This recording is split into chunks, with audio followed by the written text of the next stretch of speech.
Thermonuclear missiles roll through Red Square as Putin sends chilling warning to the West.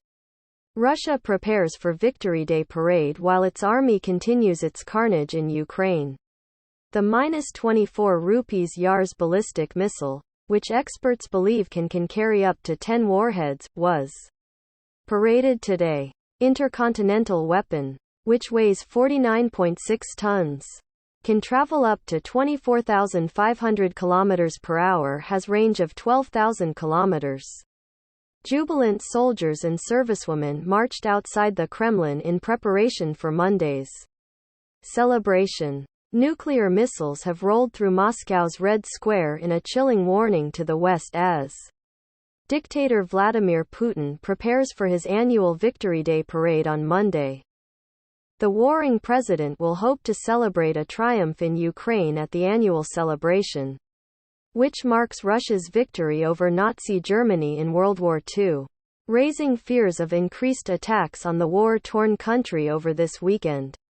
The thermonuclear -24 Yars ballistic missile, which experts believe can carry up to 10 warheads, was seen taking pride and joy as it was driven past rows of armed guards on a 16-wheeler vehicle during rehearsals on Saturday. The Intercontinental weapon, which weighs 49.6 tons, can travel up to 24,500 km per hour and is capable of hitting targets up to 12,000 km away, meaning it could strike London or New York within minutes. The weapon of mass destruction was followed closely by several Iskander-M missile launchers during a rehearsal for the annual event, which is set to take place on Monday and which could see British fighters paraded as prisoners of war. Jubilant soldiers and servicewomen were seen marching outside the Kremlin today in preparation for the celebration as they waved Russian flags, performed salutes and smiled at the cameras. 8 MiG-29 fighters also flew past in a Z formation, the insignia used by Putin's military as a symbol of its military action in Ukraine, which critics have likened to the swastika used by the Nazis.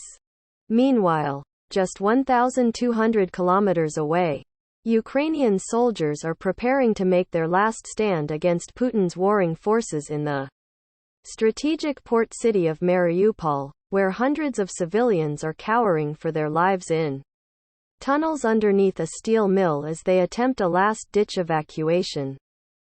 Ukraine's first deputy interior minister Yevhen Yenin warned that the symbolic date of Victory Day is like red to a bull for Putin, who desperately needs to secure a victory, adding that while the world remembers victims of war, Russia is preparing to dance over bones in Mariupol.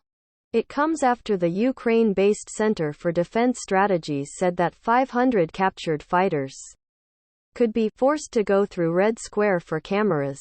According to the Times, 3 British fighters could be among the 500 after Aidan Aslin, 28, and Sean Pinner, 48, were captured by Russian forces in the besieged city of Mariupol last month while they were fighting alongside Ukrainian defenders.